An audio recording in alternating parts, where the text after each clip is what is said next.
I genuinely don't think anyone expected this to happen. I think most people kind of knew that at some point we were gonna get the Tenet variant of this, but then, out of nowhere, Burrow shows up with the Prisma Lenz. And it's actually a pretty significant upgrade to the standard lens. We have 2 more ammo maximum, which is actually important, faster charge rate, much higher crit multiplier, much higher status, and even the damage is higher. For those of you that don't know, this is an explosive bow that does primarily blast damage in a massive explosion, or implosion rather, and it sports a 50% crit chance, a 2.8 times crit multiplier, a 16% status chance, and a fairly fast charge rate of 0.8. The way the bow works is it fires an arrow that, once embedded, creates a chilling field that force procs cold status on any enemy caught in it, and implodes after 1.3 seconds, dealing massive blast damage. This on one hand is really good because the cold proc makes it harder for enemies to get out, but on the other, since the explosion is delayed, it's fairly easy to run into it yourself. Now for the build, there's actually a very cheap Zero Forma setup you can do that will perform very well. We have Vile Acceleration for a ton of fire rate for extra fast charge times, Critical Delay for a ton of crit chance, Vital Sense for crit damage,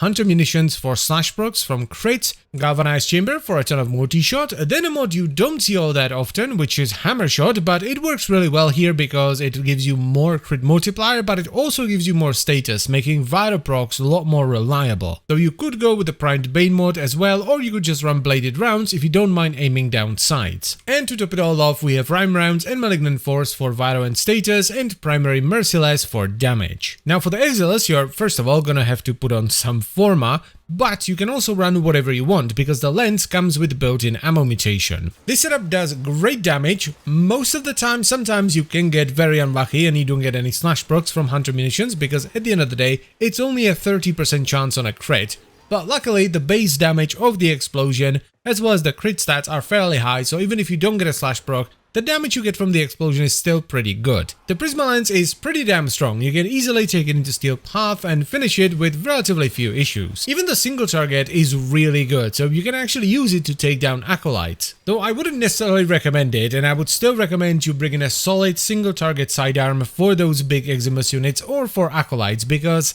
at the end of the day, you only have 8 shots. Though this is mostly an issue for solo play because if you're playing in a squad, the spawns are ramped up, so there's more enemies for you to drop ammo and other people are killing stuff, not just you. So overall, if you're in a squad, you're generally not gonna have ammo issues, but you might run into some ammo issues if you're playing solo. So all in all, I think this is pretty exciting news for lens enjoyers, so pick it up from Barakatir if you see it there, or pick it up from other people because I'm pretty sure it's tradable as well. But anyway, that's it for the video. I thank you very much for watching, as always guys, and I'll see you next time. Bye bye.